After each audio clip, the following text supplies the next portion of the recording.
2024 সালেও বাঙালি হচ্ছে তাদের মৌলিক চাহিদা পূরণের জন্য রাজপথে সংগ্রাম আন্দোলন করে বেড়াচ্ছে। কি অন্ন, বস্ত্র, বাসস্থান, শিক্ষা, চিকিৎসা। তো এক্ষেত্রে শিক্ষার জন্য আন্দোলন চলতেছে, যে কম্পিটিটিভ পরীক্ষায়, বিসিএস পরীক্ষায় হইতেছে একটা ফেয়ার হবে, স্ক্রিনিং হবে, সেটার একটা প্রত্যাশায়। কেন? কারণ এখন হইতেছে 54% কোটা, তার মধ্যে 30% মুক্তিযোদ্ধা কোটা। তো কেন আবার হঠাৎ করে এত বছর পরে এটা নিয়ে আন্দোলন? কারণ হচ্ছে তীব্র আন্দোলনের মুখে একবার এটাকে করা হয়েছিল, যে এই কোটা আন্দোলনের কারণে ভিপি নূরের জন্ম। তো সেটার পর কোটা প্রথা বাতিল করা হয় এবং প্রধানমন্ত্রী শেখ হাসিনা, মাননীয় হাজার বছরের শ্রেষ্ঠ বাঙালি জাতির জনক বঙ্গবন্ধু শেখ মুজিবুর রহমানের সুযোগ্য কন্যা, দেশরত্ন তো মনে হয় শেখ হাসিনাকে বলে নাকি খালেদা জিয়াকে, না, জননেত্রী শেখ হাসিনাকে উনি কোটা প্রথা বাতিল করে দেন। এবং উনি কোটা প্রথা বাতিল করেন খুব সম্ভবত শয়তানি করে। কারণ হচ্ছে কেউ দাবি করে নাই কোটা প্রথা বাতিল করার কথা। কোটা সংস্কার আন্দোলন, যার নামই ছিল কোটা সংস্কার আন্দোলন, কোটা প্রথা সংস্কার করার জন্য 30% মুক্তিযুদ্ধের কোটা না রেখে 2% রাখেন, 1% রাখেন, 5% রাখেন, রাইট? এটা ছিল দাবি। এবং উনি ফট করে এসে হইতেছে সংসদে দাঁড়ায়, প্রথমভাবে তো যতভাবে দমন নিপীড়ন করার চেষ্টা করা সম্ভব সকল কিছু করছেন। তারপরে যখন আন্দোলন বন্ধ হচ্ছেই না, থামতেছি না, কোনোভাবে কুলাইতে পারতেছে না, তখন এসে একটা স্টানবাজি করলেন কোটাই বাদ থাকবে না বলে। এবং খুব সম্ভবত উনি জেনে বুঝে এই কাজটা করছেন করার জন্য। কারণ হইতেছে তখন এক জায়গায় উনি বলছিলেন নাকি, কথাটা আমি মনে করতে পারতেছি না, আপনাদের কারো মনে থাকলে জানান।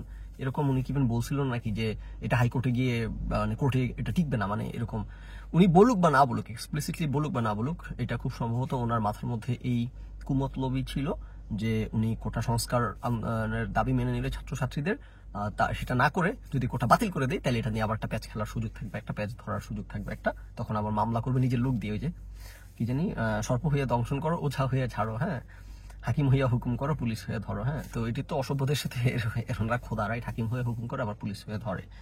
সো এগুলো সবই সম্ভবত একটা পরিকল্পনার অংশ ছিল। এটা খুব ফারফেচড হবে না এটা ভাবা। এই কারণে উনি কোটা সংস্কারের কথা না বলে ডাইরেক্ট বলছে যে কোটাই থাকবে না, সংসদে দাঁড়ায়, একেবারে বিশাল। তখন আমরা কি কল্পনা করতে পারি না যে কি চালছেন উনি এখানে চালতে যাচ্ছেন। তো যাই হোক, পরবর্তীতে আবার নিজেদের লোকেরাই হইতেছে আবার এটার বিরুদ্ধে হাইকোর্টে রিট করে তারপর সে আবার কোটা ফিরিয়ে নিয়ে আসছে, রাইট? এবং এটা উনি জানতেন, ক্লিয়ারলি উনি জানতেন, মাননীয় প্রধানমন্ত্রী জাতির জনকের সুযোগ্য কন্যা, যে উনি কি করতেছেন এখানে। নাও আচ্ছা, তারপর বাকি আলাপে আসার আগে এই পয়েন্টটা একবার টাচ করি যে এখন সুপ্রিম কোর্ট আজকে আবার বলছে যে 1 মাসের জন্য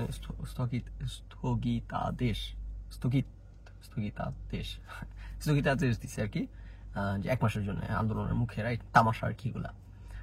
তো তাহলে এখন অথচ ওনাদের সমস্যাটা কি? কোটা এটা সংস্কার করতে সমস্যা কি? কেন এটা বাতিল করতে হলো? কেন এই তামাশা? কারণ ওনারা কোনো অবস্থাতে কোটা প্রথা বাদ দিবেন না। এটার কি কারণ? এই যে ওনারা মুক্তিযোদ্ধাদের প্রতি খুব ভালোবাসা, প্রেম, এই দেশের যারা স্বাধীন করে নিয়ে আসছে তাদের প্রতি সম্মান না, এগুলো কিছুই নেই। এগুলো হচ্ছে জাফর ইকবালের চমক, হাসানের বুলশিটারদের বুলশিট।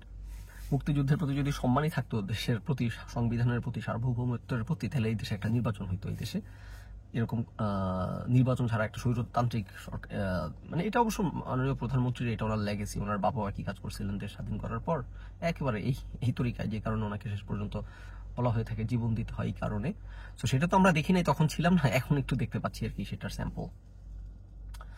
তো মানে স্বৈরতন্ত্র, একনায়কতন্ত্র, নির্বাচনহীনতা, ভোটহীনতা, রক্ষী বাহিনী গঠন, এগুলা কোন পর্যায়ে যাইতে পারে? তো ওনাদের মুক্তিযুদ্ধ নিয়ে কোনো সেন্টিমেন্ট নাই, এগেন, রাইট? থাকলে তো ওনারা নির্বাচনী দিতেন, দেশে কোনো নির্বাচনী দেন না। তো এগুলো হইতেছে ওনাদের টুল, গুন্ডা, সন্ত্রাসী, মাফিয়া, এগুলোকে পালা পোষার, এগুলো হচ্ছে টুল। এবং এটা হইতেছে একটা রাজনৈতিক রেটরিক মাঠে চালু রাখার একটা টুল। ওনারা মুক্তিযুদ্ধের একটা এই বেঁচেই খাইতেছে আওয়ামী লীগ সরকার, মুক্তিযুদ্ধের চেতনা, মুক্তিযুদ্ধের এই যে তরুণ প্রজন্ম, এগুলোর মাথায় একটা গান্ডু প্রজন্ম তৈরি করছে মুক্তিযুদ্ধের চেতনার কথা বলে। এই ভোদাইগুলো সারাদিন মুক্তিযুদ্ধ করে, এগুলো করে, রাইট? সো এটা যেহেতু আওয়ামী লীগের সেলিং পয়েন্ট, এটা দিয়ে যেহেতু একটা ভোদাই তরুণ প্রজন্ম, আমি রাজনীতি বুঝি না, তরুণ প্রজন্মের মাথা করা গেছে, খাওয়া গেছে, এই কারণে এটা তারা কোনো অবস্থাতেই তারা এটা লুজ করতে চায় না, তাদের এই ওয়েপনটা। তো যেই কারণে তারা মুক্তিযুদ্ধ এই আলাপটা যে কোনো মূল্যে মার্কেটে চালু রাখবে, এবং সেটার জন্য মুক্তিযুদ্ধ কোটা প্রথা খুবই জরুরি। আর নিজেদের লোক ঢুকানোর ব্যাপার, এটা এই কথা বলতে গেলে বরং বিএনপিকে আরো বেশি দোষারোপ করতে হবে, যে বিএনপি জামাত সরকারের আমলে তো বিসিএস পরীক্ষা বন্ধ করে দিয়েছিল, এবং জামাতের লোকজন ঢুকায়, বিএনপির লোকজন ঢুকায়, মানে বিসিএস পরীক্ষাটারে কলুষিত করে একেবারে খেয়ে দিছিল বিএনপির আমলে, রাইট? আওয়ামী লীগ অতটা আওয়ামী লীগ অন্যদিকে করতেছে, এদিকে করতেছে না ফান্ডামি, রাইট? এই ফান্ডামিতে বিএনপি শতগুণে আগানো ছিল। সো রিলেটিভলি ফেয়ার বিসিএস পরীক্ষা, রিলেটিভলি ফেয়ার, মানুষজন এখনকার মানুষজন জানে যে আমি একটা পরীক্ষা দিয়ে ফেয়ারলি ঢোকার একটা সম্ভাবনা আছে, যেটা বিএনপির আমলে অলমোস্ট খেয়ে দেওয়া হচ্ছিল। তো সেই জায়গা থেকে তারা এখানে আমি যেটা মনে করি যেটা করতে যাচ্ছে, ওই যে ডিরেক্টলি বিএনপি জামাতের মতো নিজেদের লোক সকল প্রশাসনে ঢোকানো, সেটা না, সেটা তারা করার ওইভাবে চেষ্টা করতেছে না নেকেডলি। তারা যেটা করতে যাচ্ছে আমার মনে হয় এটা তাদের জন্য একটা পলিটিক্যাল সেলিং পয়েন্ট, একটা পলিটিক্যাল রেটরিক, একটা পলিটিক্যাল প্রোপাগান্ডা টুল। এটা ওরা জিয়ে রাখতে চায়, যে কারণে যে কোনো মূল্যে মুক্তিযুদ্ধ বিষয়ক যে কোনো আলাপ আলোচনা মার্কেট থেকে যেন না চলে যেতে পারে, এইটা হইতেছে তাদের এখানকার কূট পরিকল্পনার কূটচালের অংশ। এবং এই কারণে এরা এত বাড়াবাড়ি করতেছে কোটা নিয়ে।